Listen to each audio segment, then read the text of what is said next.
এবার না তুই তো খুব জ্ঞানী, এমন একটা কবিতা ক যে কবিতার মধ্যে 64টা জেলার নাম আছে। ছন্দে সুরে বলছি আমি সকল জেলার নাম, তাল মেলাতে সবার আগে আসলো কুড়িগ্রাম।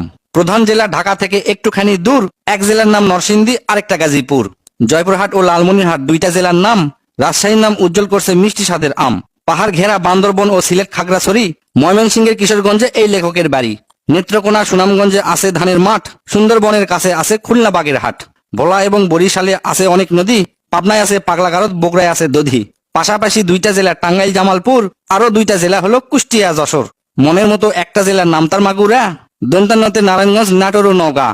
দন্তানতে আরো 4টি জেলা বলতে আমি পারি, নবাবগঞ্জ ও নোয়াখালী, নড়াইল, নীলফামারী।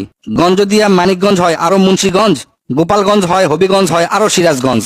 চাপাই নবাবগঞ্জ কিন্তু গঞ্জদিয়া ভাই, এদের ছাড়া বাংলাদেশে আর কোনো গঞ্জ নাই।